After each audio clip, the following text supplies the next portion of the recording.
तो भगवत पाओ, हम स्वाध्याय कर रहे गोमट सार जीवकान ग्रंथराज का योग मार्गणा में आगे बढ़ते हैं। आचार्य भगवान अब यहाँ पर मनोयोग और वचन योग, इनके स्वामी की अपेक्षा ये किने किने होता है, इनके गुणस्थान कौन से होते हैं, इसकी चर्चा कर रहे हैं। ये चर्चा हम लोगों ने पहले भी की है, किंतु कुछ चार्ट के द्वारा यहाँ पर समझने के लिए, सरलता होने के लिए ये विषय वापस यहाँ पर आ गया है। तो आपको मैं चार्ट यहां से दिखा रहा हूं,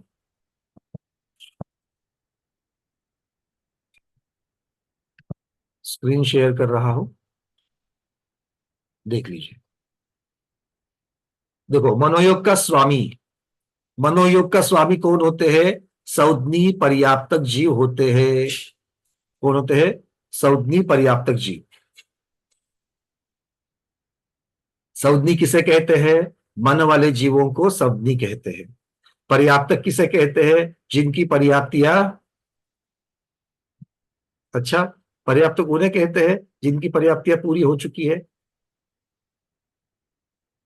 अंजू पांडे दीदी जरा बताओ। जिनके पर्याप्त नाम कर्म का उदय है, वंदना भैया बहुत जी। सुंदर, मुझे ये उत्तर चाहिए था। आपके दिमाग में जो 50 वर्ष से बैठा हुआ है ना, वो मैंने बोल दिया था, बिल्कुल आपने रख लिया उसको। जिसकी पर्याप्तियां, अब भाई है, पर्याप्तियां पूरी है, उसका मूल कारण क्या है? जब आप कहते हैं कि पर्याप्त पर्याप्त नाम कर्म का जिसका उदय है, मतलब पर्याप्ति पूरी होगी ही होगी, पक्का है। क्योंकि निवृत्त पर्याप्त अवस्था में मरण नहीं होता। इसका मतलब है कि जिसका पर्याप्त नाम कर्म का उदय है, उसकी पर्याप्तियां पूरी होगी होगी, भले पर्याप्तियां पूरी होने के बाद मरण हो जाए, किंतु उसकी पर्याप्तियां पूरी होगी होगी। ठीक है, तो पर्याप्त जीव, संज्ञी जीव। अब एक बात बताइएगा कि अब तक हम लोगों ने उत्पत्ति के कारण भी देखे थे। उत्पत्ति के कारणों में मन पर्याप्ति मूल कारण पाया गया। मनोयोग के, मनोयोग होने के लिए मूल कारण क्या देखा हमने? याद आ रहा है आपको किसी को? सत्य और अनुभय मनोयोग हो, या असत्य मनोयोग और उभय मनोयोग हो, इनकी अपेक्षा से कल वर्णन किया था। तो सत्य मनोयोग और अनुभय मनोयोग, इनकी चर्चा जब करती थे, तब उसका मूल उत्पत्ति का कारण क्या माना गया था? क्यों उत्पन्न होता है ये? हाँ, कौन बताएगा? अरविंद जी बताइए। पीडीएफ देख करके बताना, कोई बात नहीं है, अपनी स्मृति के ऊपर इतना विश्वास नहीं रखना, क्योंकि एक बार तो सुना। भाषा पर्याप्त। नमोस्तु महाराज जी, वंदना माता जी, वंदना ही माता जी, वंदना भैया जी। भाषा पर्याप्ति मूल कारण होने से, भाषा पर्याप्ति, मूल कारणों से सिर्फ पर्याप्त जीवों को ही होता है। अरविंद जी हम मनोयोग की बात कर रहे हैं। ओके ओके, मनोयोग की बात करते हैं। हाँ, तो मनोयोग क्यों होता है? सत्य मनोयोग, अनुभव मनोयोग क्यों होता है? मन पर्याप्ति मूल कारण होने के कारण। मन पर्याप्ति मूल कारण, और क्या चर्चा है वो तो आज की पीडीएफ में लिखा हुआ है। कल हाँ जब हमने सत्य मनोयोग और असत्य मनोयोग की जब चर्चा करी थी, तो दोनों के कारण अलग अलग लिखे थे। तो पहला कारण सत्य का क्या लिखा था? आदित्य आप आगे दीदी बता देना। स्पष्टता। किसमें स्पष्टता? म, दीदी वो तो स्वरूप हो गया, हम कारण उत्पत्ति का कारण मांग रहे हैं। स्पष्टता वो तो स्वरूप हो गया कि सत्य मनोयोग में, असत्य मनोयोग में और उभय मनोयोग में, स्पष्ट। ये तीनों में स्पष्टता होती है। ये उसका स्वरूप हो गया। स्वरूप मतलब किस प्रकार का उसका लक्षण, स्वरूप, ये हो गया। बनता कैसे है, किन कारणों से बनता है, इसकी चर्चा चल रही है। आपका और हमारा स्वरूप कैसा है? आपका स्वरूप स्त्री के जैसा है, हमारा स्वरूप पुरुष के जैसा है। ये तो कार्य कारण व्यवस्था। उत्पत्ति का कारण है ना। तो हाँ। तो दोनों में फर्क है। तो इस प्रकार से अभी आपको उत्तर देना है कि भाई सत्य मनोयोग, और कल अगर बताई हुई बात अगर आप लोग भूल रहे हो, तो ये बहुत ही गहन चिंता का विषय है। सब लोग ध्यान करके रख लेना। ये मत बोलना भैया 70 की उम्र हो गई है कैसे याद रखेंगे। पिछली शादी ब्याह के पिछली शादी में किसने क्या साड़ी पहनी थी आपको अभी तक याद आता है? तो फिर कल की जो चर्चा हो गई थी वो क्यों याद नहीं आती है? याद आनी चाहिए, बिल्कुल और आ सकती है, बिल्कुल आ सकती है। बहुत सारे स्वाध्याय हमारे पास ऐसे की जिनको आती है।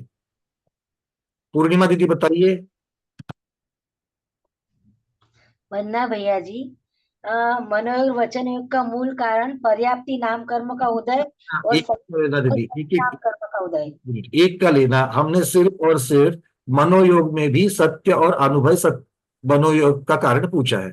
एक एक का बताइए, क्योंकि दोनों के कारण अलग लिखे हैं कल। जिनको प्रश्न समझ में आया है वो ही उत्तर देवे। नो इंद्रिय वर्ण का, नो इंद्रिय वर्ण एवं वीर्यंत्र कर्म का संयोगक्षम। सत वीर्यान्तराय कर्म का क्षयक्षम और वीर्यंत्र नो इंद्रिय वर्ण कर्म का संयोगक्षम। बहुत। तो मन जो है, मन क्या है? नो इंद्रिय है। तो मन को कार्य करने के लिए चिंतन कब होगा? मन की अपेक्षा से चिंतन होगा या नहीं होगा? कल हमने आपको कैसे सोचना है इसके बारे में भी बताया था। तो मन से संबंधित है तो नो इंद्रियावरण कर्म की बात चलेगी कि नहीं चलेगी? अकेला द्रव्य मन बन के चलेगा क्या? द्रव्य मन बनने के लिए क्या चाहिए? मनोपर्याप्ति चाहिए। तो मन पर्याप्ति की बात करेंगे कि नहीं करेंगे? अच्छा एक बात बताइए, कल की स्वाध्याय होने के बाद में कितने लोगों ने उसके ऊपर चिंतन किया? भले वीडियो देखा हो या ना देखा हो, कितने लोगों ने चिंतन किया? एक, दो। अगर चिंतन नहीं किया है तो मुझे कोई शिकायत नहीं आप लोगों से। मुझे लग रहा था कि आप चिंतन कर रहे हो, सुन रहे हो, फिर भी नहीं आ रहा है, ये ऐसा सोच करके मैं परेशान हो रहा था। पर कोई ऐसी बात नहीं, अगर आप लोगों ने उसके ऊपर चिंतन ही नहीं किया, उसके बारे में सोचा ही नहीं है, तो फिर ये हालत बन सकती है। कोई बात नहीं, मुझे उससे शिकायत नहीं है। ठीक है, ये तो साधारण बात है। चलिए आगे बढ़ते हैं। ठीक है, अब इसके आगे मैं इसको दोहराने वाला नहीं हूं, आप अपना देख लेना इसको। ठीक है, क्योंकि हमने तो बताने का कार्य कर लिया है। अब आप देख लीजिए कि क्योंकि इतना सारा गहन विषय चल रहा है, आपको समझ में नहीं आ रहा है, दूसरे दिन याद भी नहीं हो रहा है, और फिर भी अगर आपकी उसके ऊपर अगर मेहनत कम पड़ रही है तो सोचने वाली बात है। ठीक है, चलिए। तो हम देख रहे हैं यहां पर संगी पर्याप्तक। अभी थोड़ा सा मैं आपके पद्धति से चलता हूं, रटने वाली पद्धति से चलते थोड़ी देर, ठीक है ना। तो संगी पर्याप्तक ये स्वामी होता है। मन पर्याप्ति मूल कारण होने से सिर्फ पर्याप्तक जीवों को होता है। तो संगी और पर्याप्तक ये दो होते हैं। संगी क्योंकि मन की बात है इसलिए मन वाले जीवों को ही होगा, और पर्याप्तियां पूर्ण हुए बिना मन की निर्मिति, द्रव्य मन की निर्मिति नहीं होती है, इस अपेक्षा से पर्याप्तक जीवों को होता है। ठीक है, तो ये स्वामी की अपेक्षा संगी पर्याप्तक जीव हो गया। और मनोयोग के गुणस्थान कौन से हैं? आचार्य भगवान कहते हैं सत्य एवं अनुभव योग के गुणस्थान 1 से 13, और ज्ञान के अभाव में, छद्मस्तपने की अपेक्षा से संपूर्ण ज्ञान के अभाव में 1 से 12 गुणस्थान असत्य एवं उभय योग के बनते हैं। ठीक है, चलिए आगे बढ़ते हैं। यहां पर लिखा है सत्य एवं असत्य मनोयोग, मिथ्या दृष्टि, सम्यक दृष्टि, असंयमी, देश संयमी, सकल संयमी सभी जीवों को होता है। क्या करेंगे इसका अर्थ? पीडीएफ में लिखा है सत्य एवं असत्य योग जो है, मनोयोग जो है, वो मिथ्या दृष्टि को होता है, सम्यक दृष्टि को होता है, असंयमी को होता है, देश संयमी को होता है, सकल संयमी को होता है। इसका अर्थ क्या करना? एक हाथ ऊपर है, दो हाथ ऊपर है, और कौन?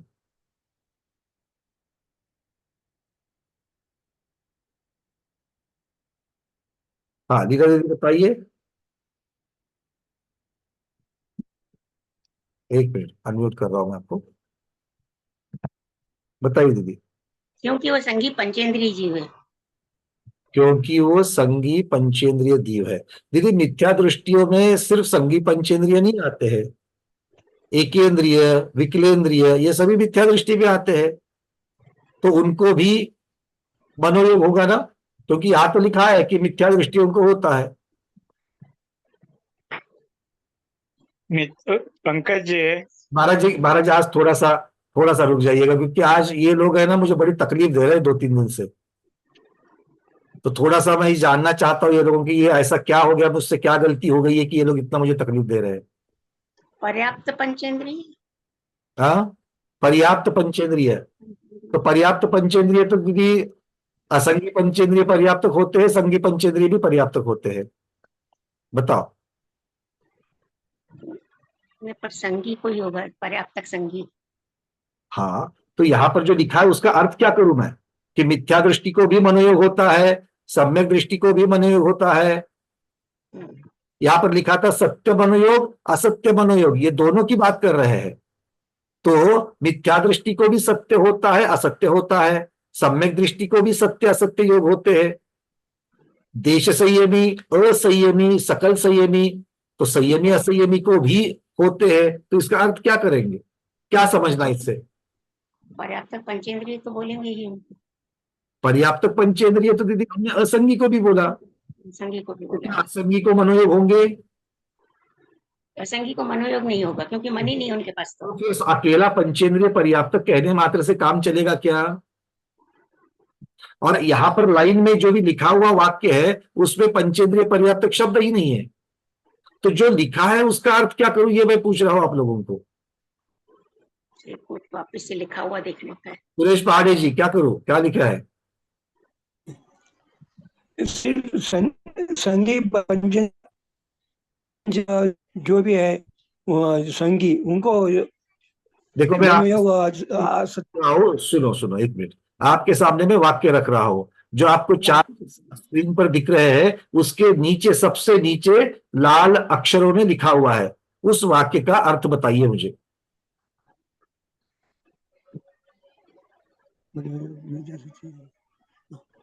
हाँ, मिथ्या दृष्टि को भी होता है, सम्यक दृष्टि होता है, असंयम को, उनके पास मन है, संज्ञ पंचेंद्रिय है और उनके पास मन है, इसके लिए बहुत, तो ये बात चाहिए, क्योंकि मिथ्या दृष्टि है। तो मिथ्या दृष्टि, कौन से मिथ्या दृष्टि की चर्चा चल रही है यहाँ पर, जैसे लीला दीदी ने बताया था, क्योंकि लीला दीदी सिर्फ पंचेंद्रिय पर्याप्तक कह रही थी, उसमें संगी शब्द रह रहा था, इसलिए हम उनको पूरा आगे लेकर के नहीं जा रहे थे लीला दीदी, ठीक है। अब सुरेश जी ने उसमें जोड़ दिया संगी शब्द। तो सौदनी पंचेंद्रिय पर्याप्तक जो सम्यक दृष्टि होते हैं, जो मिथ्या दृष्टि होते हैं, जो चतुर्थ पंचम छठे गुण स्थानवर्ती होते हैं, इन सबको होता है, क्या होता है, सत्य मनोयोग, और असत्य मनोयोग भी होता है। अर्थ समझ में आ गया? अब आपको मुझे इसका कारण बताना है, ऐसा क्यों कहा? क्योंकि मन तो उन्हीं में होगा ना। तो चलो मन की अपेक्षा से मनोयोग हो गया, पर सत्य और असत्य की अपेक्षा से क्यों कहा? मन की अपेक्षा से तो सत्य और असत्य बोलेंगे ना, सोचेंगे उस हिसाब से बोलेंगे ना। तो बोलने की तो बात चलो ठीक है, मनोयोग यहाँ पर चिंतन की अपेक्षा से है।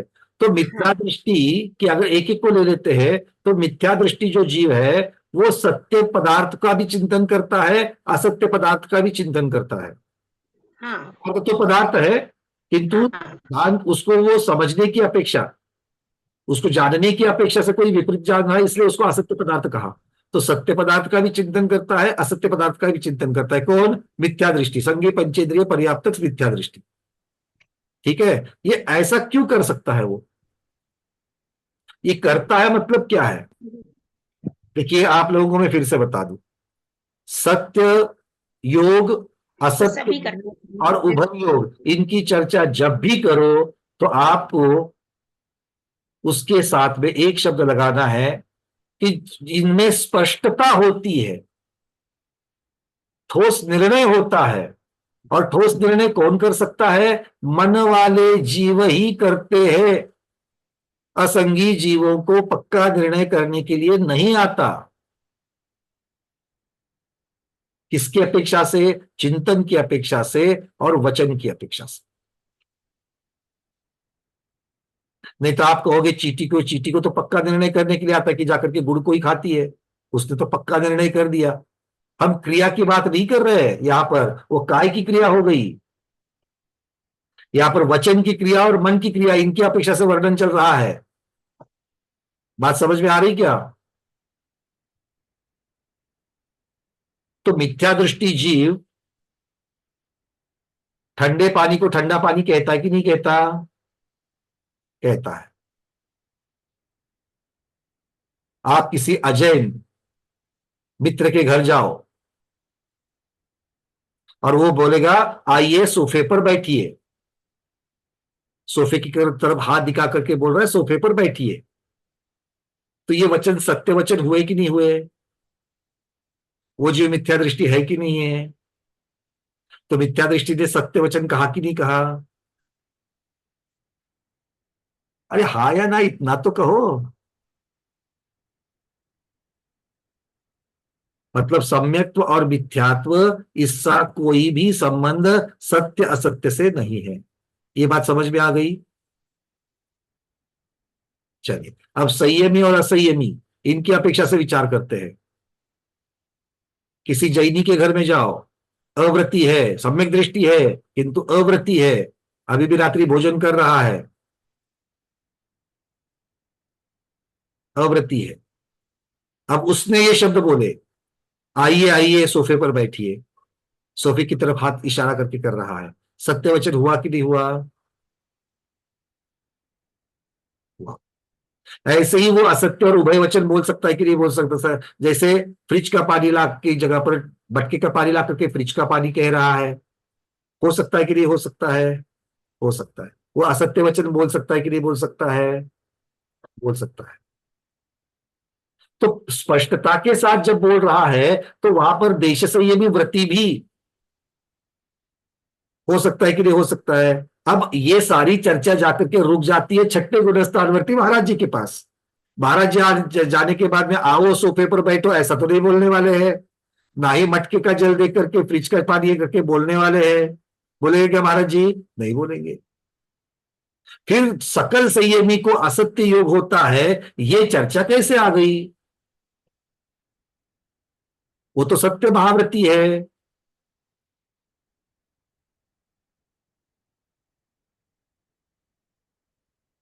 इसकी चर्चा हमने की थी कि नहीं की थी? 12वें गुणस्थानवर्ती तब के जीवों की चर्चा की थी कि नहीं की थी? जिनको लग रहा है कि नहीं की थी, कृपया करके पिछले 2-3 दिन के वीडियो फिर से देखना, जरूर की थी। चलिए रोहिणी गांधी जी बताइए, यहां पर असत्य योग छठे गुणस्थानवर्ती या 12वें गुणस्थानवर्ती महाराज जी का कैसे बनेगा? कारण त्यांना केवळ जो चार्ट देख रहे हो उसी चार्ट में लिखा है असत्य योग और उभय योग के गुणस्थान कितने हैं? 1 से 12, मतलब छठा गुणस्थान भी आ गया, 12वां गुणस्थान भी आ गया। 12वां गुणस्थान ऐसे महामुनिराज शपथ श्रेणी आरोहण करके आए हैं, कुछ ही समय में ज्ञान होने वाला है, घाती कर्मों का नाश करने वाले हैं। ऐसे महामुनिराज को यहाँ पर असत्य योग, क्योंकि हमारे दिमाग में जो झूठ झूठ झूठ जो बैठा है ना असत्य का अर्थ, उसकी अपेक्षा से मैं आपको ये सारे सारे प्रश्न बार बार पूछ रहा हूं मैं। वो जब तक क्लियर नहीं होगा, भैया झूठ पाप अलग है और असत्य योग अलग है। हाँ दीदी बोलिए। वंदना भैया, जोपर्यंत केवळ ज्ञान होत नाही हाँ ज्ञान अवस्था आहे म्हणून छद्मस्त म्हणतो त्याला, म्हणून ते असत्य मनयोग मध्ये मोडतात. बहुत बढ़िया। जब तक केवल ज्ञान नहीं होता तब तक सारे छद्मस्त अज्ञानी हैं, और अज्ञानी की अपेक्षा से उनको यहाँ पर असत्य योग कहा गया है, और जिसमें असत्यता है वो उभय में भी आ जाए। उनका जी हाँ महाराज जी। सत्य महाव्रत की संकल्पना जिन महामुनियों ने ली है, उन्हें भी जो असत्य मनोयोग अथवा असत्य वचन योग का जो कथन है, ये इस अपेक्षा अपन समझ सकते हैं कि छद्मस्त अवस्था में संपूर्ण तत्वों का परिज्ञान तो हुआ नहीं है, न संपूर्ण द्रव्यों का ज्ञान हुआ है। इसके बावजूद वे आज मुनि उपाध्याय और आचार्य गृहस्थों को उपदेश देते हैं, मुनियों को उपदेश देते हैं, जबकि पूरा पूरा समग्र रूप से कथन तो केवल ही भगवान ही कर सकते हैं। उसके पहले समग्र वर्णन नहीं होता है। जो भी कथन करेंगे वह आंशिक सत्य होगा, पूर्ण सत्य नहीं होगा। जिस दृष्टि से वह कथन करे उस दृष्टि से तो वह सत्य है, लेकिन अन्य दृष्टि से देखा जाए तो वह असत्य भी है। ये नई सापेक्ष दृष्टि से कथन करे तो वक्तु प्रमाणात वच प्रमाणम, इस न्याय से तो हम सत्य स्वीकार कर लेते हैं, लेकिन किसी भी विषय का जो अवयव है वह अनेकांतात्मक होने के कारण एक छद्मस्त मुनि अनेकांतात्मक का कथन पूर्णतः श्रुत ज्ञान मति ज्ञान से नहीं कर सकते, ये विषय मात्र केवल ही हो सकता है। इसीलिए यहाँ पर असत्य मनोयोग अथवा असत्य वचन योग के रूप में कथन किया है। इसीलिए तो तीर्थंकर मुनि जब तक छद्मस्त रहते तब तक वह उपदेश भी नहीं देते। बहुत सुंदर। इसका मतलब आचार्य महाराज का सार ये हो गया, छठे गुणस्थानवर्ती या 12वें गुणस्थानवर्ती को असत्य या उभय योग होते हैं। इसका अर्थ ये नहीं कि उतने ही होते हैं, बाकी के नहीं होते हैं। प्रधानता से तो सत्य ही होंगे, जो उनको पता है उसी की चीज के बारे में बताएंगे। जैसे महाराज जी ने बोला आंशिक ज्ञान है, किंतु बहुत सारी चीजें ऐसी है कि जिनका अभी तक उनके ज्ञान में नहीं आई है। 12वें गुणस्थानवर्ती है, 12वें गुणस्थानवर्ती की चर्चा मैं कर रहा हूं, जहां पर दूसरा शुक्ल ध्यान भी चल रहा है। पहला शुक्ल ध्यान तो हो गया, दूसरा शुक्ल ध्यान भी चल रहा है, और शुक्ल ध्यान में श्रुत ज्ञान जो है, पूरा का पूरा शुक्ल ज्ञान उनके पास है। शुक्ले चाद्य पूर्वविद, ये जो सूत्र आ गया है, शुक्ल ध्यान आरोहण करने के लिए उनके पास शुद्ध ज्ञान की पूरी की। किंतु शुद्ध ज्ञान में क्या क्या आ गया? जितना भगवान की दिव्य ध्वनि में आया उतना ही, उसको छोड़ करके 3 काल के 3 लोक के द्रव्य की अलग अलग पर्याय, उनकी सूक्ष्मता, बहुत सारी चीजें ऐसी है कि जो दिव्य ध्वनि में नहीं आई है। तो उनकी अपेक्षा से वो 12वें गुणस्थानवर्ती मुनि महाराज को अगर कोई सूक्ष्म संदेह हो जाए, या फिर अगर जो उनके ज्ञान में अब तक बात नहीं आई है, भले पूरे शुद्ध का उनको ज्ञान है उनके पास, फिर भी ऐसे बहुत सारी चीजें हैं जो केवल ज्ञान में है किंतु शुद्ध ज्ञान में नहीं है, वो उनके ज्ञान में नहीं है। इस अपेक्षा से, एक किंचित अपेक्षा से उनका असत्य मनोयोग, असत्य वचन योग हो सकता है या होता है, एक इसीलिए होने की अपेक्षा से। हाँ महाराज जी। इसीलिए आचार्य ने यह भी कथन किया है कि कदाचित किसी मुनि के असत्य वचन पर श्रद्धा करके जिनका दर्शन मुनि कर्म का क्षोभम हो चुका है, ऐसा व्यक्ति सम्यक दर्शन को प्राप्त कर सकता है। ऐसे अज्ञानी मुनि के उपदेश को सुन करके, क्योंकि उनकी अवधारणा यह रहती है, ये मुनि जो उपदेश दे रहे हैं यह जिनेंद्र भगवान का उपदेश है, यह मान करके मुनि के उपदेश पर वो पूर्णतः श्रद्धा करके सम्यक तो प्राप्त कर लेता है। लेकिन मुनि महाराज का ज्ञानावरणीय कर्म का उदय होने के कारण अथवा पूर्ण रूप से क्षोभम न होने के कारण तत्व के प्रतिपादन करने में कहीं न कहीं अज्ञानता से त्रुटि। महाराज जी आपका आवाज नहीं आ रही है, आचार्य जी की आवाज नहीं आ रही, पर खैर आप सब लोगों को बात तो समझ में आ रही है कि आचार्य जी क्या कहना चाह रहे हैं, ठीक है ना। चलिए, 2-3 हाथ ऊपर है। आगे बढ़ने से पहले आपके प्रश्न है, या पूर्णिमा दीदी आपका कोई प्रश्न है इसके ऊपर? नहीं, हैंड रेज निकाल दीजिएगा। सुमन सेठी दीदी, हैंड रेज का ध्यान रखना। चलिए, आचार्य जी का पता नहीं।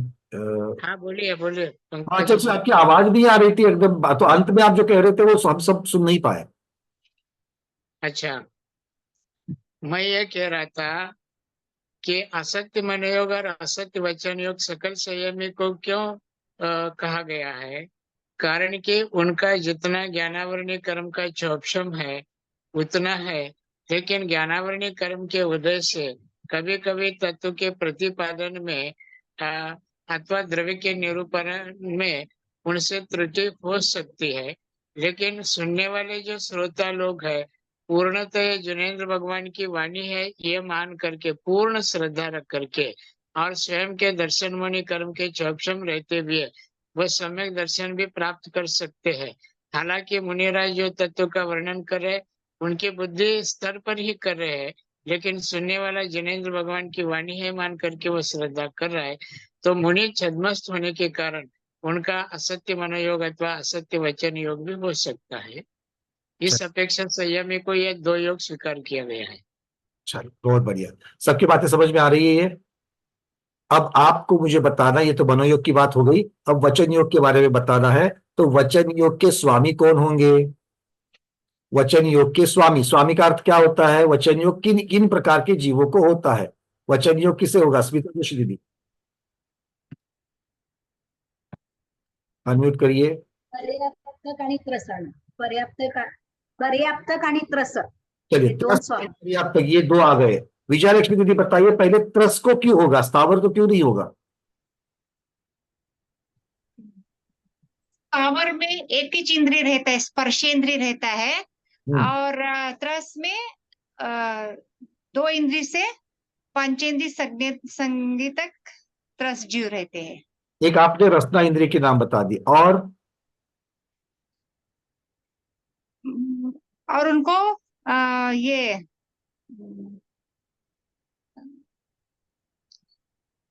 तीन कारण है। त्रस नाम कर्म का उदय भी रहता है उनका, त्रस नाम कर्म का उदय भी रहता है उनको।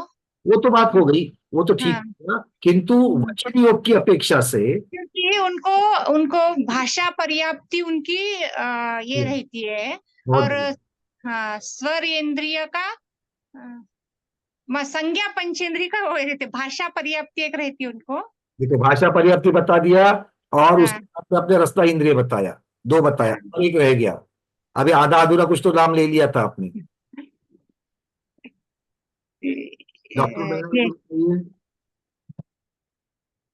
डॉक्टर बहिना दीदी, क्या रह गया? वंदना भैया, स्वर नाम कर्म का उदय भी रहता है। स्वर नाम कर्म का उदय वो स्थावरों में नहीं होता, सिर्फ त्रसों में होता है। तो वचन योग होने के लिए जो तीन मूल कारण हैं, वचन योग होने के, अभी वचन योग को अभेद रूप से ले रहे हैं, उसके सत्य असत्य उभय आदि हम लोग भेद नहीं कर रहे हैं, उसको अभेद रूप से। ठीक है, अभेद रूप सब लोग समझते हैं ना? अभेद रूप मतलब उसके अलग अलग प्रकारों की तरफ नहीं देख रहे। एक वचन योग मतलब वचन योग, मोटा मोटी में सोच रहे हैं उसके बारे में। तो उसके लिए तीन चीजें चाहिए, स्वर नाम कर्म का उदय, भाषा पर्याप्ति और रसना इंद्रिय चाहिए। तीन चाहिए कि नहीं चाहिए? ये स्थावरों में नहीं है, ये किसके पास होता है? त्रस के पास होता है। तो वचन योग किसको होगा? त्रस को होगा। अच्छा, त्रस में मेरे पास दो जीव है, अपर्याप्तक भी है और पर्याप्तक भी है। होते कि नहीं होते? त्रस में अपर्याप्तक होते हैं क्या? त्रस में अपर्याप्तक होते हैं क्या? होते ना, होते। अच्छा, तो क्या नहीं होते त्रस में? सूक्ष्म नहीं होते। बहुत बढ़िया, बादर ही होते हैं, सूक्ष्म नहीं होते। अगर ऐसे उत्तर आप लोग दे दोगे ना तो अच्छा दिन जाएगा, अच्छा दिन कटेगा मेरा। ठीक है, तो बहुत बढ़िया। ये तो मतलब त्रस जीवों में पर्याप्तक को होता है, अपर्याप्तक को क्यों नहीं होता? क्यों उनको वंचित रख दिया? अर्चना दीदी भरूच, पर्याप्तियां पूर्ण नहीं होती हैं क्योंकि। बहुत बढ़िया, क्योंकि अपर्याप्तक के भाषा पर्याप्ति होगी ही नहीं, जो वचन योग का मूल कारण है, इसीलिए अपर्याप्तकों को नहीं होगा। ठीक है, चलिए अब जाकर के कुछ तो थोड़ा सा तवा गर्म हो गया है, अब रोटियां अच्छी सेकी जा रही है। ठीक है, चलिए, प्रॉब्लम तवे में है क्या गैस स्टोव में है समझ में नहीं आ रहा है। ठीक है ना, चलिए अब बात आती है, अब हम लोग उसको भेद रूप से देखते हैं। अब वचन में सत्य वचन और अनुभय वचन, इसके गुणस्थान, सत्य वचन अनुभय वचन के गुणस्थान। विके जैन साहब बोलिए। हाँ साहब, 1 से 13 तक। 1 से 13 तक हो जाएंगे, बहुत बढ़िया। और उभय और असत्य के गुणस्थान आप ही बताइए। हाँ, असत्य के हो जाएंगे साहब, ये जो अश्विनी पंचेंद्रिय तक के हैं। गुणस्थान, गुणस्थान, गुणस्थान, गुणस्थान मिथ्यात्व होगा उनका, अकेला मिथ्यात्व। जैसे जो अश्विनी है वो तो सारे मिथ्यात्व में होंगे। देखो, ये पहली बात तो है कि असत्य होना, असत्य और उभय की बात चल रही है। असत्य और उभय जो है, हाँ, असत्य और उभय जो है, इनकी जब हम चर्चा करेंगे जी, सत्य की भी चर्चा जब करेंगे, तो ये तीनों वो स्पष्टता के बिना नहीं होते हैं जी। और स्पष्टता सिर्फ और सिर्फ संगी जीवों में आती है। अब तक मोटा मोटी में त्रस पर्याप्तक कह दिया था अभेद रूप से। जब भेद रूप में जा रहे हैं तो गुणस्थान की चर्चा कर रहे हैं, तो सत्य और अनुभय 1 से लेकर के 13वें गुणस्थान तक बताया। किंतु पहला गुणस्थान जो मिथ्या दृष्टि का है, वो कौन से मिथ्या दृष्टि का है? संकी पंचेंद्रिय पर्याप्तक मिथ्या दृष्टि का है। ठीक है, क्योंकि स्पष्टता चाहिए सत्य असत्य और उभय में। अब असत्य और उभय की जब चर्चा कर रहे हैं, वो भी 1 से 12वें गुणस्थान तक, किंतु ये भी किसकी अपेक्षा से वर्णन है? ये भी संगी पंचेंद्रिय पर्याप्तक की अपेक्षा से वर्णन है। तो सिर्फ अनुभय वचन योग की जो चर्चा चलेगी वो विकलेंद्रिय, असंगी पंचेंद्रिय और संगी पंचेंद्रिय की अपेक्षा से भी चलेगी, पर्याप्तक की अपेक्षा से। क्लियर है? अब आपको मुझे बताना है अनुभय वचन योग किन किन जीवों को होता है, सारा समग्र आना चाहिए। अनुभय वचन योग, क्योंकि हमने क्या देखा, सत्य असत्य और उभय, ये संगी पंचेंद्रिय को होता है स्पष्टता के कारण। तो अनुभय वचन योग किसको होता है? अनुभय वचन योग किसको होता है? ज्योत्सना शाह दीदी बताइए, अनुभय वचन योग किसको होता है? असंगी पंचेंद्रिय को भैया। असंगी पंचेंद्रिय को होगा। और हाँ, अकेले असंगी पंचेंद्रिय को? तो फिर विकलेंद्रिय ने क्या करने का? विकलेंद्रिय को आपने सत्य असत्य उभय में भी नहीं लिया और अनुभव में भी नहीं लिया, और आपने पहले बोल दिया इनको वचन योग होता है, तो उनको अब कौन सा वचन योग बच गया उनके लिए? सारे तो आरक्षण कर लिया आपने। भैया उसमें स्पष्टता नहीं होती ने। वो क्या होता क्या नहीं होता हमको नहीं चाहिए, मुझे इतना ही उत्तर चाहिए। आपने कह दिया कि अनुभव वचन योग सिर्फ और सिर्फ असंगी पंचेंद्रिय को होगा। अनुभव में क्या क्या होता है? अनुभव वचन योग का स्वरूप, उसका लक्षण क्या है? 3 लक्षण का लक्षण अस्पष्टता, प्रश्नार्थकता और अनक्षरता। अनक्षरता, बहुत बढ़िया। तो ये कोई भी गुण आपको विकलेंद्रिय में नहीं दिख रहा है।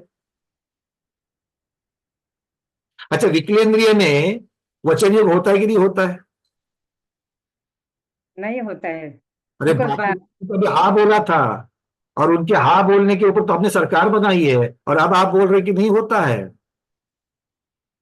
भाषा पर्याप्त नहीं है ना भैया, भाषा पर्याप्त नहीं है। अच्छा चलो, आप ही के पास और कुछ पूछ लेते हैं। वचन योग के लिए मूल कारण क्या क्या है? क्या क्या चाहिए वचन योग होने के लिए? स्वर नाम कर्म चाहिए। स्वरनाम कर्म चाहिए, तो विकलेंद्रिय के पास है कि नहीं है? है। अच्छा, और क्या चाहिए? भाषा पर्याप्ति चाहिए, तो पर्याप्तक विकलेंद्रिय के पास भाषा पर्याप्ति है कि नहीं है? शायद है। शायद मतलब किसी में है किसी में नहीं है। दीदी देखो, ये पूरा मुझे नहीं कोई बात नहीं, सुनो सुनो।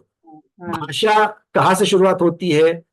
स्वरनाम कर्म का उदय, भाषा पर्याप्तक अस्ना इंद्रिय, ये तीनों से जुड़े हुए हैं, है ना? तो 2 इंद्रिय से चालू हो जाएंगे, 2 इंद्रिय से चालू हो जाएंगे। 2 इंद्रिय चालू हो जाएंगे। पास होंगे, पर्याप्तक के पास ही होंगे, क्योंकि भाषा पर्याप्ति पर्याप्तक के ही पूर्ण होगी।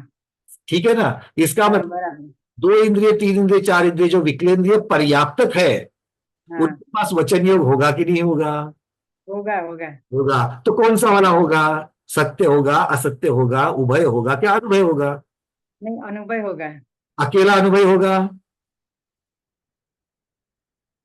ज्योत्सना दीदी बोल रहे कि आज सारे प्रश्न मेरे को ही पूछेंगे क्या? ये इसलिए पूछ रहा हूं क्योंकि आपने पहला रास्ता जो चुन लिया ना, बड़ा कठिन चुन लिया, इसलिए आपको सारा पूछना पड़ रहा मुझे। सही बात है। ठीक है, आपको बात समझ में आ रही थी? अनुभय वचन होगा, क्यों? क्योंकि इनके पास स्पष्टता नहीं है, स्पष्टता नहीं है, जिसके बिना सत्य असत्य उभय वो हो ही नहीं सकते। हो ही नहीं और सकते। ये 3 होने के लिए संगीपना चाहिए, विकलेंद्रिय के पास संगीपना नहीं है। इतनी सी सीधी सी बात है।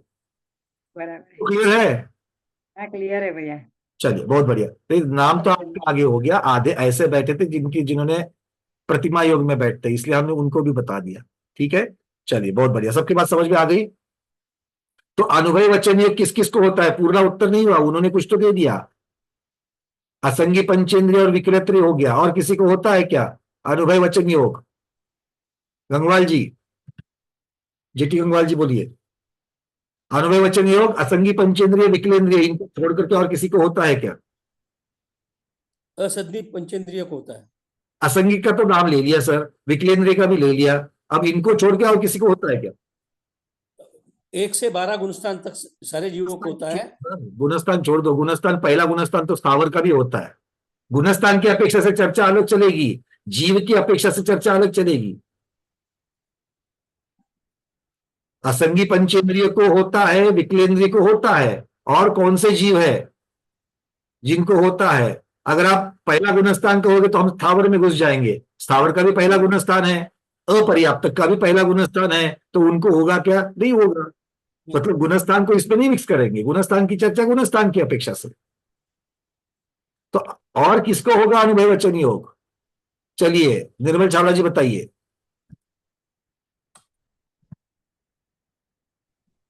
संगी पंचेंद्रिय को भी होगा। संगी पंचेंद्रिय भी होगा, बहुत बढ़िया। संगी पंचेंद्रिय पर्याप्तक को भी होता। क्यों गंगवाल जी, होगा कि नहीं होगा? आप और हम प्रश्नार्थक पूछते कि नहीं पूछते हैं? अभी प्रश्नवाचक से पूछते ही हैं। बिल्कुल। अस्पष्टता बहुत जगह पर होती है, प्रश्नार्थकता होती है हमारे पास में, इस अपेक्षा से हमारे वचन योग होते ही होते। बात सबके समझ में आ रही है? संशय वचन भी होते हैं। संशय वचन, आमंत्रण, ये सारे जो 9 प्रकार के अनुभव दिए उसमें से बहुत सारे होते हैं। ठीक है, चलिए बहुत बढ़िया। तो ये समझ में। अब गुणस्थान की चर्चा करते हैं। अब सत्य और अनुभव योग वचन योग के गुणस्थान।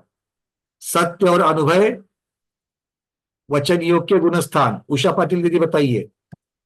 1 से 13।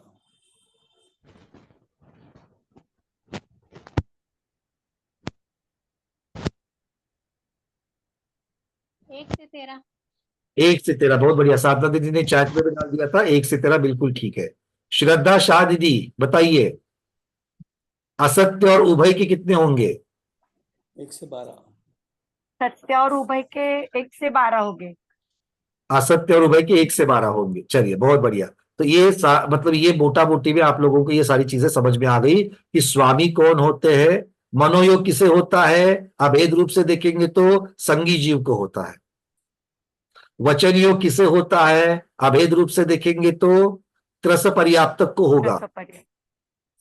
अच्छा, यहां पर जैसे पर्याप्तक शब्द लगाया, वैसे संगी के साथ पर्याप्तक शब्द लगाना चाहिए क्या मनोयोग में?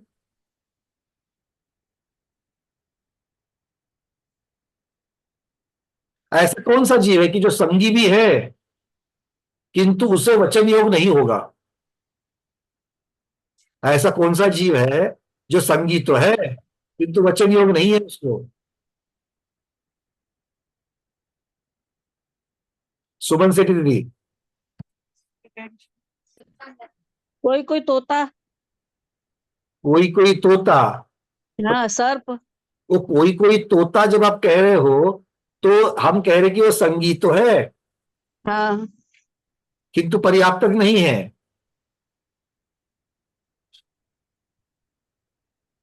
नहीं तो उसको वचन योग नहीं होगा, तभी पर्याप्तक नहीं है वो। फिर पर्याप्तक नहीं है तो वचन योग नहीं होगा। तो ऐसा जीव कौन सा है? बिल्कुल नहीं होगा, उनकी बिना पर्याप्त के तो वचन योग होना है। होगा ही नहीं। तो ऐसा कौन सा जीव है जो संगी भी है किंतु अपर्याप्तक है? संगी तो है किंतु अपर्याप्तक है। ऐसा कौन सा जीव है दीदी? वंदना भैया जी, लब्ध पर्याप्तक मनुष्य। लब्ध पर्याप्तक मनुष्य अकेले नहीं, और भी जो लब्ध पर्याप्तक जीव है पंचेंद्रिय संगी। संगी का संगी नाम कर्म जो मनुष्य है उनका संगी नाम कर्म का उदय है, तो ये संज्ञी तो है किंतु लब्ध अपर्याप्तक है। अपर्याप्तक नाम कर्म का उदय होने की वजह से वो अपर्याप्तक है, और अपर्याप्तक होने की वजह से उनका ना मनोयोग होगा ना वचन योग, दोनों भी उनके योग नहीं होंगे। ठीक है, चलिए बहुत बढ़िया। अब थोड़ा सा आगे बढ़ते हैं। अब यहां पर एक चर्चा आ रही है। अच्छा, एक बात और, नहीं चलो ज्यादा खींचेंगे नहीं आज। अब एक चर्चा आ रही है, हम लोगों ने असत्य जो योग था वचन योग था, सत्य मनोयोग, सॉरी सत्य वचन योग और अनुभव वचन योग, इनका कारण तो भाषा पर्याप्ति, स्वरनाम कर्म का उदय, ये सारा देख लिया। किंतु असत्य का क्या माना था, असत्य और उभय वचन योग के उत्पत्ति का कारण क्या माना था, ये रहेगी चर्चा। हाँ हेमांगी दीदी।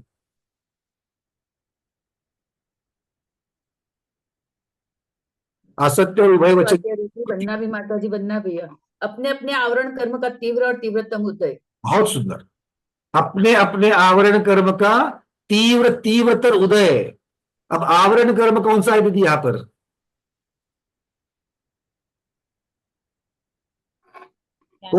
आवरण कर्म कौन सा है अरविंद जी?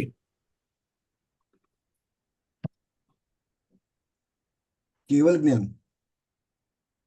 केवल ज्ञान, आवरण, ज्ञान आवरण। केवल ज्ञानावरण कर्म, ये हम्म। आवरण करने वाला है संपूर्ण ज्ञान को। हाँ, संपूर्ण ज्ञान। संपूर्ण ज्ञान को आवरण करने वाला। चलिए बहुत बढ़िया, ये भी है। और छद्मस्त की अपेक्षा से असत्य और उभय ये बताए गए थे। और आपने कह दिया क्योंकि केवल ज्ञानावरण कर्म का उदय उनका चल रहा है, और ये इस उदय की वजह से। अब हमको देखना है, बहुत बढ़िया आपने सही बताया अरविंद जी। अब चर्चा हमारी यहां पर आ रही है, क्या है चर्चा? कि असत्य का मूल कारण संपूर्ण ज्ञान अर्थात केवल ज्ञान का अभाव है। सत्य का मूल कारण क्या है? छद्मस्तपना, अज्ञानता, संपूर्ण ज्ञान नहीं होना। और असत्य मनोयोग, असत्य वचन योग का मूल कारण आवरण कर्म के तीव्रतर अनुभाग का उदय है। देखो अब यहां पर असत्य और उभय दोनों को अलग कर रहे हैं। तीव्रतर जो कहा था उसमें से तीव्रतर उदय असत्य के साथ आता है। असत्य मनोयोग हो या असत्य वचन योग हो, इसके साथ में उनके उनके आवरण कर्म का तीव्रतर उदय आ गया।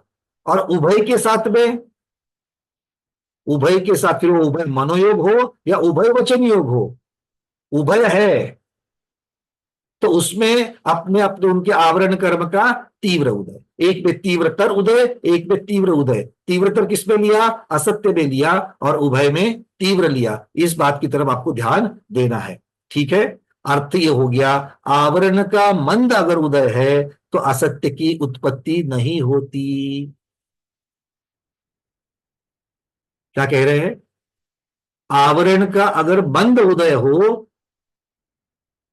तो असत्य की उत्पत्ति नहीं होती। असत्य की उत्पत्ति होने के लिए आवरण कर्म का तीव्रतर ही होना जरूरी है, और उभय योग होने के लिए आवरण कर्म का तीव्र उदय होना जरूरी है। मंद मंदतर हो जावे तो ना असत्य बनेगा ना उभय बनेगा। बात समझ में आ रही क्या? जैसे बिना स्पष्टता के असत्य उभय सत्य नहीं बनते हैं, वैसी बात यहां है, बिना तीव्रतर के असत्य योग नहीं बनेगा, और बिना तीव्रता के उभय योग नहीं बनेगा। मैं प्रश्न लूंगा हेमांगी दीदी, पहले एक समझ लेते हैं इसको, ठीक है? अब आचार्य भगवान यहां पर कह रहे हैं, प्रश्न आ गया, अगर आवरण के मंद उदय में असत्य की उत्पत्ति नहीं होती जैसे कि आप कह रहे हो, तो शुक्ल ध्यान में आरूढ़ शपक श्रेणी के आरोहक महामुनिराज जो 12वें गुणस्थानवर्ती है, उनके तो आवरण कर्म का मंद उदय है। उनके तो आवरण कर्म का मंद उदय है, फिर उनको असत्य योग और उभय योग क्यों कहा? आपने 12वें गुणस्थानवर्ती तक कह दिया है ना। आधे लोगों को तो समझ में आ गया, भाई एग्री कर रहे हैं, हाँ बिल्कुल ये जिज्ञासा वैलिड है। हेमा दीदी कहती कि हमारा प्रश्न यही था, वहां तो मंद उदय है। देखो अब हमको ये समझना है, उदय मंद किसका और उदय तीव्र तीव्रतर किसका? यहां मोहनीय कर्म की अपेक्षा से वर्णन नहीं चल रहा है। मोहनीय कर्म का इसमें संबंध ही नहीं है। हमेशा नॉर्मली हम लोग चारित्र की अपेक्षा से वर्णन जब करते हैं, ऊपर के गुणस्थान में चढ़ने की विशुद्धि की चर्चा जो करते हैं, वो राग द्वेष की मंदता की अपेक्षा से करते हैं, हाँ या ना? यहां तो चलो 10वें गुणस्थान वाले जो है 7वें से लेकर 10वें तक, उनके तो मंद मंदतर का उदय है चारित्र मोहनीय का, और 12वें में तो मोहनीय कर्म है ही नहीं है, तो उसकी यहां पर चर्चा ही नहीं है, क्योंकि असत्य और उभय 12वें में भी कह दिया और चर्चा 12वें की अपेक्षा से कह रहे हैं। तो फिर यहां पर कौन से तीव्र तीव्रता की बात कर रहे हैं? आचार्य भगवान कहते हैं, पहले तो गोमटसार कर्मकांड की अपेक्षा से यहां पर उदाहरण देते हैं कि घाती कर्म के फल देने की शक्ति के 4 भेद होते हैं। हमने देखे कि नहीं देखे हैं? अनुभाग की अपेक्षा 4 भेद, हाँ कौन से है? कौन से है? सुमन सेठी दीदी बताओ। तीव्र तीव्रतर,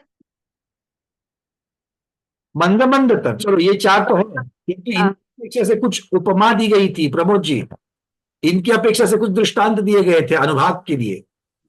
4 गुड़ शक्कर और वो इस तरह से गुड़ शक्कर, हाँ। पर यहाँ पर घाती कर्म की चर्चा चल रही है। आघाती कर्म, किसकी आघाती कर्म की बात? हम तो अभी घाती कर्म की चर्चा कर रहे हैं, घाती कर्म की चर्चा, क्योंकि 12वें गुणस्थान तक तो घाती कर्म बने हुए हैं। तो वहां तो शैल और वो आगे शैल और अस्थि और इस तरह से वो आएगा। बढ़िया, शैल, अस्थि, दारू, लता, ये 4 पाए गए। जी जी, याद आ रहा है सबको? हाँ, शैल, दारू, दारू, फिर अस्थि, फिर दारू, पर सबसे कठिन शैल, फिर अस्थि, फिर दारू और फिर, ठीक है। तो इस प्रकार पाए गए। तो ये 4 अनुभाग, और इसी को कहा था, शैल को कह दिया था तीव्रतर, अस्थि को कहा तीव्र, दारू को कहा मंद, और लता को कह दिया मंदतर, मंद से भी और मंद। तो इस प्रकार से है। तो आचार्य भगवान कहते हैं कि इन कर्मों के सर्वघाती स्पर्धक, सर्वघाती स्पर्धक का हमेशा तीव्रतर ही अनुभाग होता है। सर्वघाती स्पर्धक का तीव्रतर ही अनुभाग होता है, मंदतर नहीं होता। ये बात तो सबको याद है। सर्वघाती के लिए तीव्रतर होता है, मंदतर नहीं होगा। अब ज्ञान की अपेक्षा वर्णन चल रहा है, छद्मस्त और संपूर्ण ज्ञान की अपेक्षा से असत्य और उभय की चर्चा चल रही है। तो ज्ञानावरण कर्मों में से, ज्ञानावरण कर्म के कितने भेद हैं? आज तो जीवकांड कर्मकांड कर्मकांड पूरे झूले चल रहे। हाँ, ज्ञानावरण कर्म के कितने भेद है सुनीता बज दीदी? नमस्ते महाराज जी, वंदना भैया जी। ज्ञानावरणी कर्म के 5 भेद है, मति ज्ञान, श्रुत ज्ञान, अवधि ज्ञान, मन पर्याय ज्ञान, केवल ज्ञान, और ऐसे 8 भेद होते हैं। ये तो 5 सम्यक ज्ञान के भेद हो गए, हमें ज्ञानावरण के चाहिए। 8 है भैया, 8 है फिर वो तो ज्ञान के हो गए, ज्ञान के 8 भेद, सम्यक ज्ञान के 5 भेद। हम ज्ञानावरणीय कर्म के भेद पूछ रहे हैं आपको। आपने तो सही थे, आपने शब्दों में गलती कर दी। मति ज्ञान तो ज्ञान का भेद हो जाएगा, मति ज्ञानावरण कहना चाहिए, क्योंकि हम कर्म की चर्चा करें, ठीक है ना। चलिए, तो मति ज्ञानावरण, श्रुत ज्ञानावरण, अवधि ज्ञानावरण, मनःपर्य ज्ञानावरण और केवल ज्ञानावरण। अब इन 5 में से सर्वघाती स्पर्धक, घाती कर्म का सर्वघाती प्रकृति मुख्यता से अपूर्ण ज्ञान किसकी वजह से है? केवल ज्ञानावरण कर्म की वजह से है कि नहीं है? बाकी तो अभी आपके हमारे मति ज्ञानावरण और शुद्ध ज्ञानावरण कर्म का क्षेपशम है, मतलब अंशता खुला हुआ है, हमारा भी है, अवृत्ति का भी है, मिथ्या दृष्टि का भी है। क्या मिथ्या दृष्टि को ज्ञान नहीं होता? होता है, सबको होता। मतलब आंशिक ज्ञान जहां पर प्रकट हुआ है वहां पर पूरा ज्ञान ढक गया क्या? नहीं हुआ। तो वो ज्ञान को ढकने वाले कर्म का तीव्रतर उधर हुआ क्या? नहीं हुआ। किंतु एक ज्ञान ऐसा ढका हुआ है, एक ज्ञान ऐसा ढका हुआ है, उसमें से 1% भी नहीं खुला है। कौन सा है वो? केवल ज्ञानावरण कर्म का उदय, और इसीलिए केवल ज्ञान को 100% ढक दिया। तो जो 100% ढक रहा है उसका उदय कैसे होगा? तीव्रतर होगा क्या? मंदतर होगा? क्योंकि वो चूंकि केवल ज्ञानावरण ये सर्वघाती प्रकृति है, और सर्वघाती प्रकृति का उदय तीव्रतर होता है। ये अब थोड़ी देर पहले इसकी चर्चा हुई है। इसका मतलब है कि केवल ज्ञानावरण कर्म का सर्वघाती प्रकृति होने की वजह से उसका अनुभाग तीव्रतर ही होगा। और जिनके जिनके केवल ज्ञानावरण कर्म का उदय है, जिनके है, अब किनके है? पहले गुणस्थान से लेकर 12वें गुणस्थान वाले सभी का है। अब तो एक समय बचा हुआ है 12वें गुणस्थान खत्म होने के लिए, तो भी है। और इसीलिए आचार्य भगवान कह रहे हैं कि तीव्रतर उदय 12वें गुणस्थानवर्ती मुनिराज के भी होने की वजह से, अर्थात छद्मस्त पने की वजह से, या तो छद्मस्त पना कहो या पर कर्म सिद्धांत की अपेक्षा से सर्वघाती प्रकृति, उसका तीव्र तीव्रतर उदय, इस अपेक्षा से वर्णन कर लो। ये कर्म सिद्धांत की अपेक्षा से वर्णन है। 2-3 दिन से हम लोग छद्मस्त पने की अपेक्षा से कर रहे थे। तो छद्मस्त पना क्यों है? केवल ज्ञान नहीं है इसलिए। केवल ज्ञान क्यों नहीं है? तो केवल ज्ञानावरण कर्म का उदय है। केवल ज्ञानावरण कर्म का उदय किस प्रकार से होता है? वो सर्वघाती प्रकृति है, इसलिए तीव्र तीव्रतर होता है, और तीव्र तीव्रतर आवरण कर्म का उदय है, इसीलिए असत्य और उभय योग बनते हैं। बात समझ में आ गई? तो 12वें गुणस्थान वर्ती तक असत्य और उभय योग मानने का कारण क्या है? तो केवल ज्ञानावरण कर्म का तीव्र तीव्रतर उदय है। बात समझ में आ गई? तो यहां पर मोहनीय कर्म की अपेक्षा, राग द्वेष की विशुद्धता, इनकी अपेक्षा से चर्चा नहीं है। तो यहां पर केवल ज्ञानावरण कर्म की सर्वघाती की अपेक्षा से चर्चा है। बात समझ में आ गई सबको? क्लियर है? चलिए, बहुत बढ़िया। तो इसीलिए आचार्य भगवान कहते हैं, इससे सिद्ध होता है कि शुक्ल ध्यान में आरूढ़ शपक श्रेणी आरोहक महामुनिराज के भी छद्मस्त अवस्था होने की वजह से असत्य और उभय योग होते ही होते हैं। अब 12वें गुणस्थान की तो चर्चा असत्य और उभय की अपेक्षा से हो गई, ठीक है ना। अब सत्य और अनुभय, ये तो पहले से 13वें गुणस्थान तक है। बाकियों में तो सत्य और अनुभव समझ में आते हैं। मिथ्या दृष्टि में सत्य अनुभव आते हैं, क्योंकि मिथ्या दृष्टि भी बोलता है यहां आ जाओ, यहां बैठो, कहाँ जाना है ना। ऐसा मिथ्या दृष्टि भी बोलता है, सम्यक दृष्टि भी बोलता है, अवृत्ति भी बोलता है, महावृत्ति भी बोलता है। तो ये नीचे जो है, इनकी अपेक्षा से तुम्हारी चर्चा भाई चल रही, ये तो समझ में आ गई। पर 13वें गुणस्थान, आपने 13वें गुणस्थान तक सत्य और अनुभव को खींचा, और 13वें गुणस्थान में तो केवली भगवान अरहंत अवस्था में है, संयोग केवली भगवान है। तो उनको कौन कौन से योग होते हैं, योग होता है कि नहीं होता है, इसकी चर्चा अब यहां से चालू हो रही है, ठीक है। ये बढ़ने से पहले अगर आपका प्रश्न है, प्रमोद जी आपका कोई प्रश्न है, आप हैंड रेस कर रहे हैं, अनम्यूट कर रहा हूं। नहीं, ये प्रश्न अभी नहीं आया केवली भगवान का, अब तो ये आचार्य भगवान चर्चा शुरू कर रहे हैं यहां से, ठीक है ना। आप, हाँ, जिनका स्वाध्याय हो चुका है उनको पता है। तो ये केवली भगवान यहां पर कह रहे हैं, क्या कहते हैं कि 13वें गुणस्थान में सत्य और अनुभव वचन योग की अपेक्षा से शुरुआत करते हैं पहले, फिर मनोयोग की तरफ जाते हैं, क्योंकि मनोयोग में तो बहुत सारी कॉम्प्लिकेशंस है, क्योंकि भगवान के तो भावमन नहीं है। अरहंत अवस्था में केवली भगवान के पास 13वें गुणस्थान में भावमन है क्या? नहीं है। चलो, बहुत अच्छी बात। जो जो लोग नहीं है बोल रहे हैं भावमन, वो भावमन क्यों नहीं है?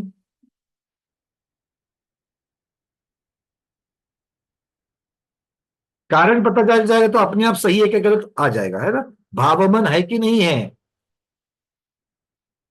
मीनाक्षी दीदी, भगवान के भावमन है क्या? भगवान के भावमन नहीं है, भगवान का क्षम होता है ना, उसके भावमन होता है। बहुत अच्छा। ये तो मीनाक्षी दीदी अब आपसे ये अपेक्षा है कि सारे शब्द आ जावे। क्षय शब्द किसका? क्षय शब्द हमें तो मालूम नहीं किसका क्षय शब्द। ज्ञानावरण कर्म का क्षेम होता है, उसे कौन होता है? ज्ञानावरण कर्म का। ज्ञानावरण कर्म का क्षय शब्द नहीं है। सभी यहाँ पर अवधि ज्ञानावरण, मनपर्य ज्ञानावरण की भी चर्चा होगी दीदी। वो 4 ज्ञान होते हैं, वो क्षेम होते हैं, केवल ज्ञान क्षयिक होता है। वो ठीक है, वो सारी बातें ठीक है। हम बात कर मनोयोग की और उसको मनोयोग से संबंधित भावमन की। तो भावमन की अपेक्षा से वर्णन जब चल रहा है, तो भावमन की चर्चा करते वक्त मनपर्य ज्ञान और अवधि ज्ञान, इनकी चर्चा है क्या? क्योंकि अवधि ज्ञान और मनपर्य ज्ञान ये प्रत्यक्ष ज्ञान है। लेकिन उनका भी क्षेम होता है ना, सुनो, उनका ही क्षेम होता है। देखो ये बात तो सही है कि 4 ज्ञान जो पहले है वो क्षायोपशमिक है और वो अरहंत भगवान में नहीं होंगे। ये बात जनरल चर्चा करने के लिए ठीक है। अभी हमारी चर्चा चल रही है भावमन की अपेक्षा, तो आपको भावमन से संबंधित जो क्षायोपशमिक ज्ञान है उन्हीं की चर्चा यहां पर करनी है। बात समझ में आ रही सब लोगों को? हाँ। अवधि ज्ञानावरण और मनपर्य ज्ञानावरण की चर्चा यहाँ पर होगी क्या? उनसे मन संबंधित है क्या? उनसे मन संबंधित नहीं है। तो वो दो ज्ञान की चर्चा यहाँ पर नहीं होगी। यहाँ पर शुद्ध ज्ञान आवरण कर्म की चर्चा होगी क्या? नहीं, वो भी नहीं होगी, नहीं, क्योंकि इंद्रिय जनित नहीं माना गया है। मति ज्ञान पूर्वक शुद्ध ज्ञान होता है, ये बात ठीक है, किंतु मति ज्ञान में साक्षात इंद्रिय जनित ज्ञान जो कहा गया वो मति ज्ञान को कह दिया। मति ज्ञान से सटी हुई लगी हुई अगली श्रेणी जो है वो शुद्ध ज्ञान की है, वो ठीक है, किंतु इंद्रिय जनित मुख्यता ज्ञान किसको मान दिया? अगर मति शुद्ध कहेंगे तो उसको हम ना नहीं कहेंगे, किंतु प्रधानता से मति ज्ञान। और मति ज्ञानावरण कर्म के जितने भी भेद होते हैं, क्या सभी भेद यहां पर लागू हो जाएंगे? ये अगला प्रश्न। मति ज्ञानावरण कर्म के कौन कौन से भेद है? 336 भेद है। मति ज्ञान के 336 336 है, और उन 336 को आवृत करने वाले 336 मतलब वो हम उसका निषेध नहीं करेंगे, ठीक है, पर चर्चा चल रही है मीनाक्षी दीदी, भावमन की चल रही है। तो अब ज्ञान हो गया, क्षय ज्ञान हो गया, इसमें मन नहीं है।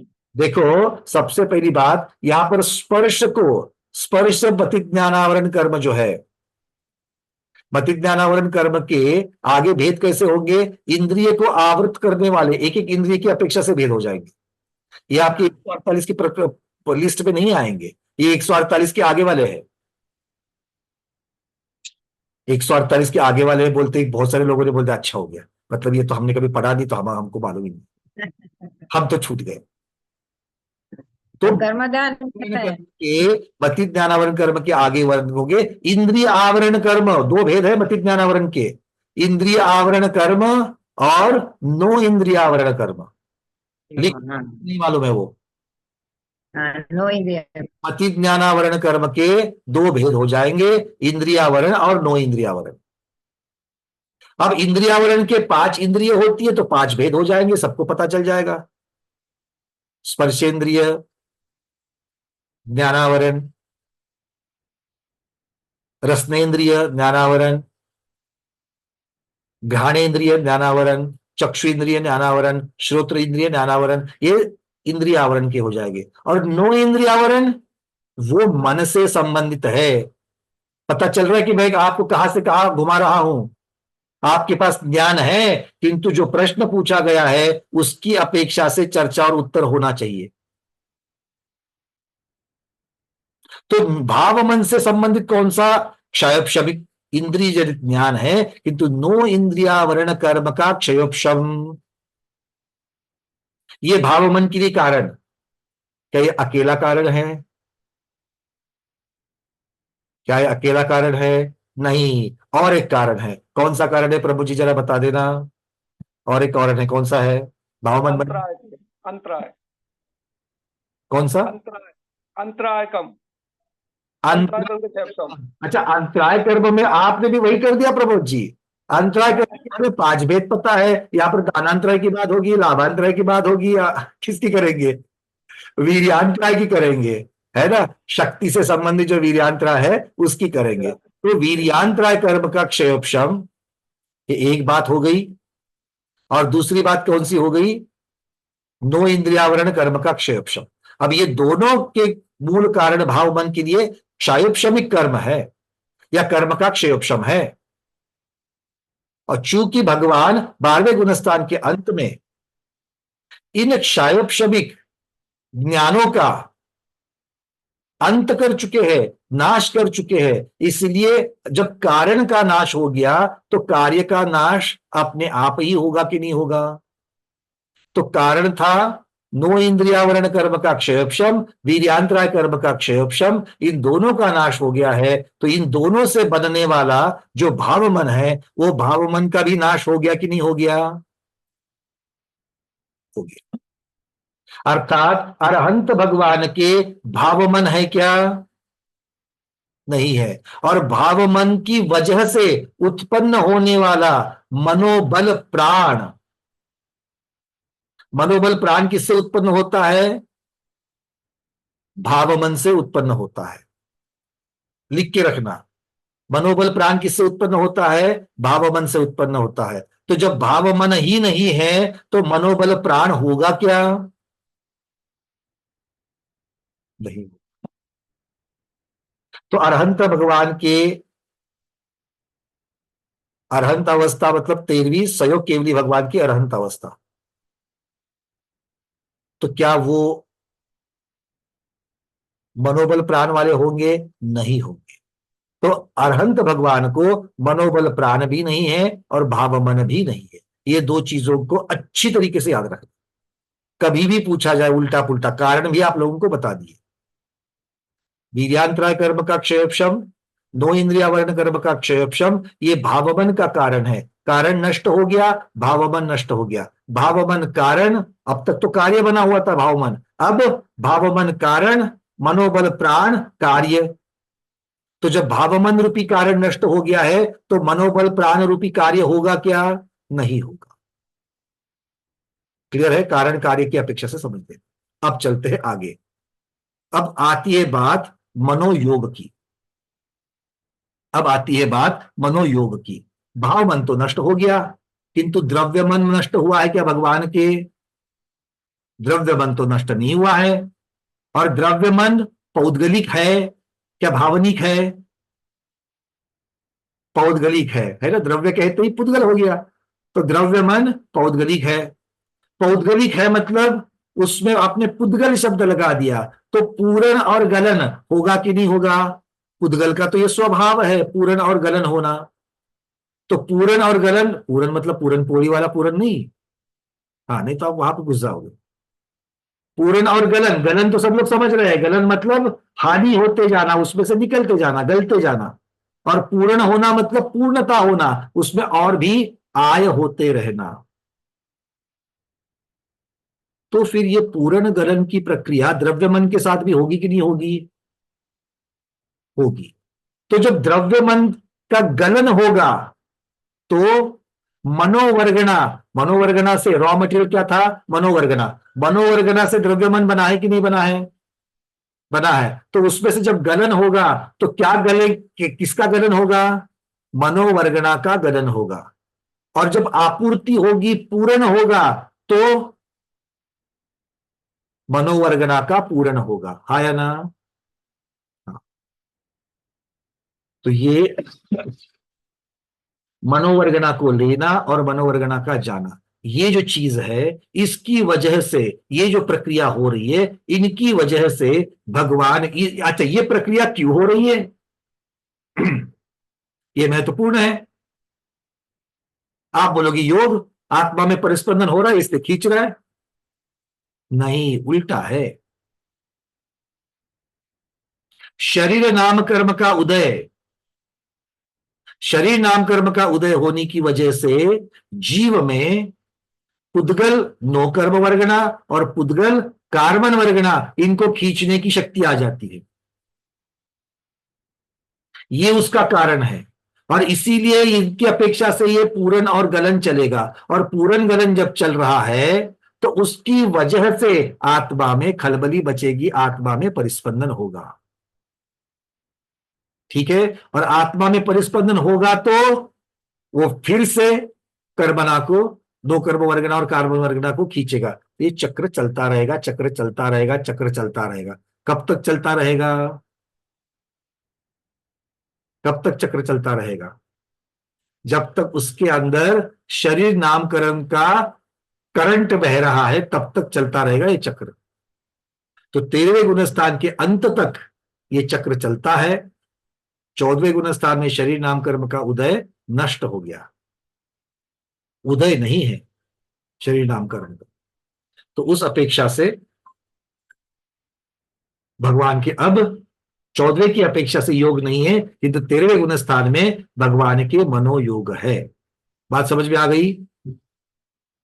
शरीर नाम कर्म के उदय की वजह से द्रव्य मन को बनाए रखने के लिए या द्रव्य मन का पूर्ण गलन होने के लिए मनोवर्गना ली जाती है। और इस प्रक्रिया की वजह से जीव के आत्म प्रदेशों में परिस्पंदन होता है, जिसकी वजह से अरहंत भगवान के 13वें गुणस्थान में भी मनोयोग होता है। तो 13वें गुणस्थान में सहयोग केवली भगवान के, अरहंत भगवान के भाव मन नहीं है, मनोबल प्राण नहीं है किंतु मनोयोग है। ठीक है, चलो अब इसको गाथा के अनुसार लेते हैं। आज हम इसको लेना चाहते हैं। तो केवली भगवान के, अब ये मनोयोग की चर्चा चल गई, तो इससे संबंधित एक बात पहले कर लेते हैं और फिर वचन योग की तरफ चलेंगे। तो मनोयोग की संभावना आचार्य भगवान 228 और 229 नंबर की जो गाथा है उसके द्वारा यहां पर कह रहे हैं, जो आपको मैं यहां से दिखा रहा हूं, और फिर हम वचन योग की चर्चा करेंगे।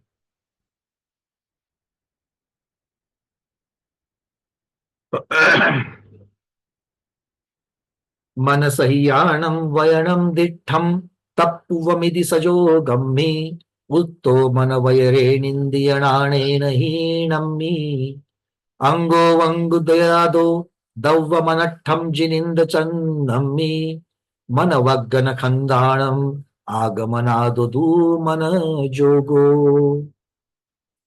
मैंने अपने मन से बात नहीं बताई, आचार्य महाराज कह रहे, शब्दों को देख लो क्या कह रहे हैं।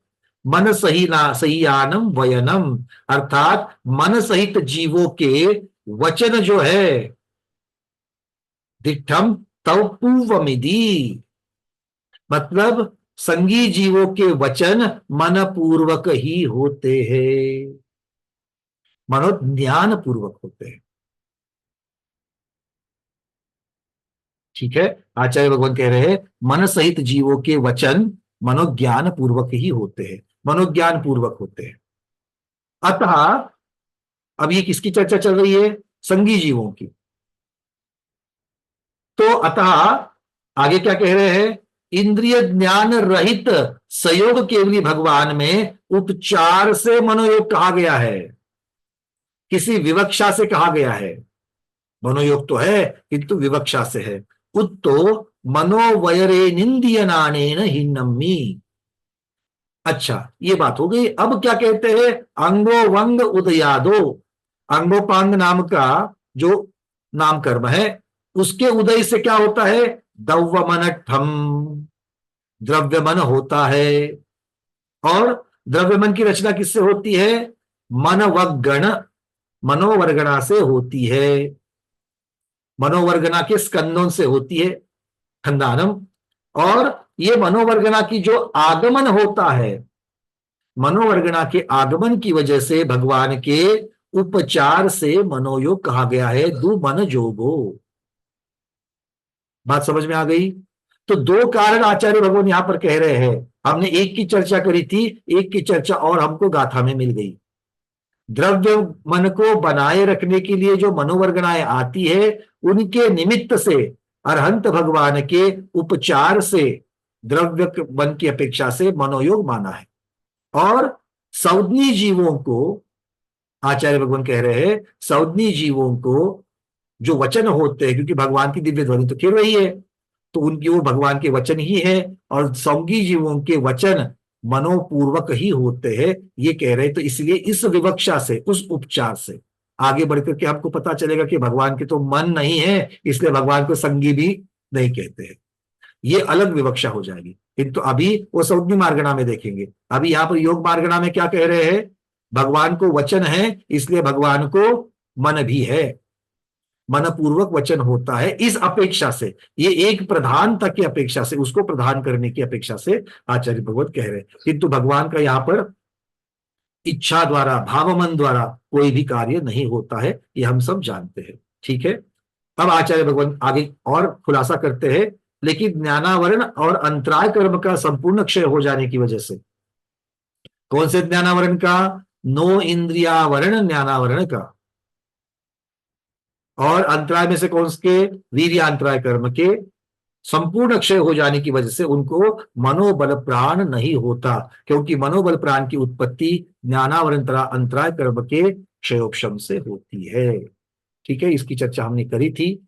अब आपके जो प्रश्न है उनको ले लेते हैं, और वचन योग की चर्चा जो है, और उसके बाद में फिर काय योग की चर्चा अगले क्लास में शुरू हो जाएगी। चलिए, आपके जो प्रश्न है, क्योंकि हमारे पास समय बहुत कम है, 2 मिनट बच गए हैं और आज आपके प्रश्न बाकी है। बोलिए, किसके प्रश्न है? अगर प्रश्न हो तो प्रश्न होने ही चाहिए, ऐसी कोई बात नहीं है। चलिए। अर्चना दीदी, आपका प्रश्न है, आपने हैंड रेस किया है। हाँ दीदी पूछिए। नहीं है भैया प्रश्न। चलिए कोई बात नहीं, तो इसका मतलब है आज किसी के भी प्रश्न नहीं है। चैट में देख लेते हैं।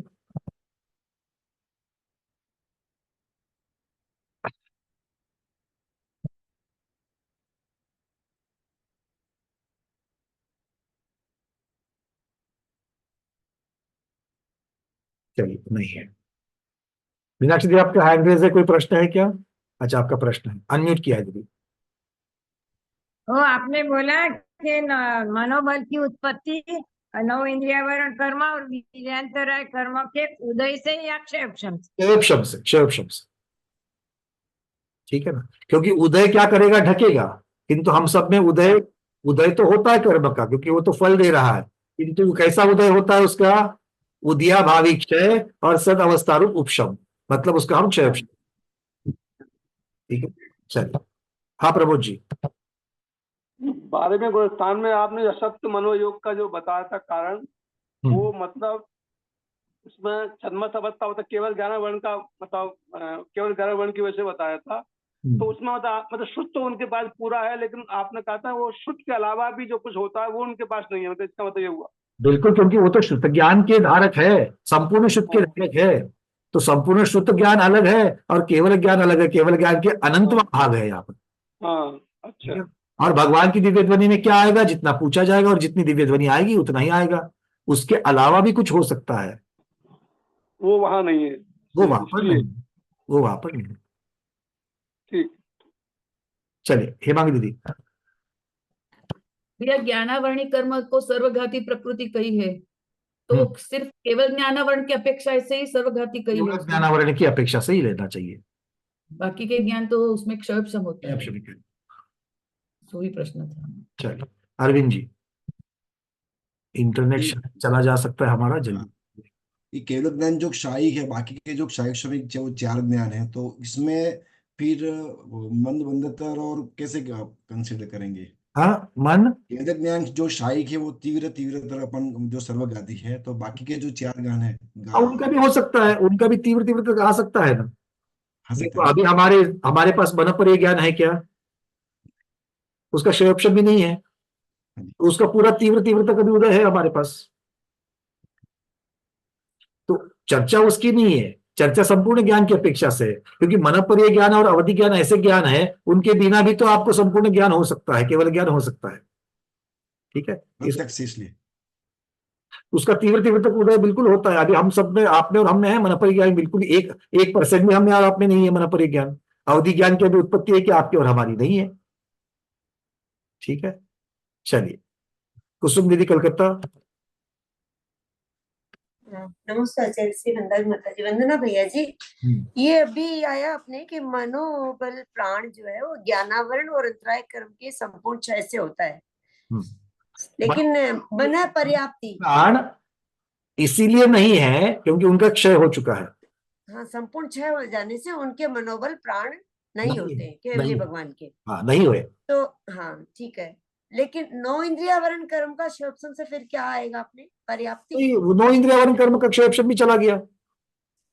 इसमें नाम नहीं आया, तो मैं तो पता है कि क्या है कि यहाँ पर वो जो टीकाकार ने जो शब्द रखे वो हमने वो रखे हैं, वहां पर अभेद रूप से अंतराय कर्म और अभेद रूप से ज्ञानावरण कर्म दिखते हैं। हाँ, ठीक है। अगर आप उसके भेदों में जाओगे तो फिर मति ज्ञान के भेद में जाओगे तो 9 इंद्रियावरण की अपेक्षा से ऐसे। हाँ, कि वो मति ज्ञानावरण में आ गया सारा। बिल्कुल, और वीर्य दानांतराय लोभांतराय वगैरह ना लगते हुए वीर्यांतराय अंतराय में आ जाएगा। वो तो केवल ज्ञान हो गया, तो कर्म तो नाश हो ही गए ना, 8 चारों कर्म। तो ठीक है, मैं देखिए इसमें कुमकुम दीदी। मुझे ना आपकी क्लास के बारे में पता है, मैंने अभी नहीं देखा है।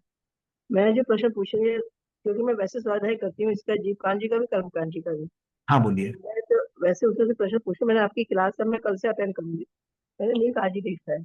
मैं ये पूछना चाह रही हूँ कि जैसे एक इंद्रिय जीव है, तो उसकी जाति की अपेक्षा जो बाकी 4 इंद्रिय है वो किस अवस्था में रहेंगी? उदय अवस्था में है नहीं तो बल अवस्था में रहेंगी। वो कर्म जो बांधे वो सप्तावस्था में पड़ेंगे। तो सत्यावस्था में रहेंगे। अवस्था में रहेंगे, क्योंकि देखो अगर जैसे उदाहरण लेते हैं, कोई पंचेंद्रिय जीव है, देव है, और देव जाते एकेंद्रिय में जन, है ना, तो उसने जब एकेंद्रिय स्थावर नाम कर्म बांध लिया, एकेंद्रिय जाति बांध ली उसने, तो उसके साथ में बंधने वाले जो उसके जो अपने कुटुंब के, अपने परिवार के जो कर्म है, उसी के अनुसार करके उसी के अनुसार वो उदय में आ जाएंगे, एक।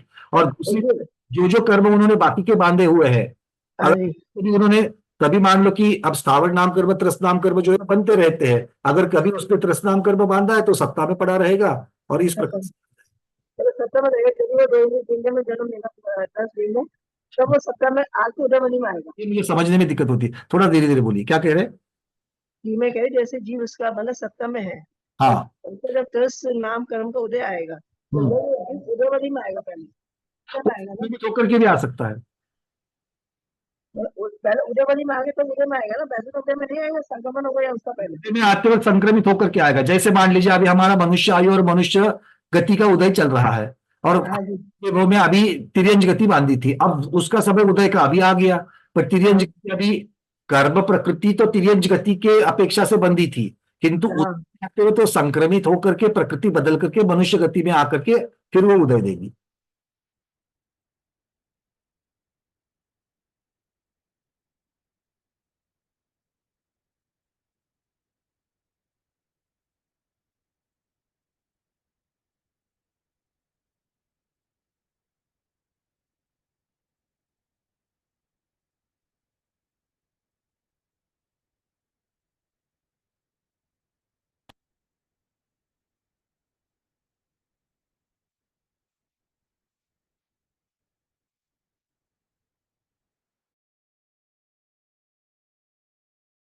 चलिए, नेटवर्क की प्रॉब्लम चल रही थी, पावर चली गई है, अभी मैंने मोबाइल के ऊपर से इसको ट्रांसफर किया, पता नहीं इसका कितना हो जाएगा, ये आप लोग देख पाएंगे। किंतु कुमकुम दीदी, मैं आपको कह रहा था संक्रमित होने की अपेक्षा से, अगर आप चाहिए तो कल हम इसके ऊपर चर्चा करेंगे, या फिर आप मुझे व्हाट्सएप के ऊपर मैसेज डाल दो। आज तो समय पूर्ण हो चुका है, तो आज के स्वाध्याय में इतना ही। आज के स्वाध्याय को गुरुओं के श्री चरणों में बारंबार नमोस्तु वंदामि इच्छाकार करते हुए यहीं पर समापन करते हैं।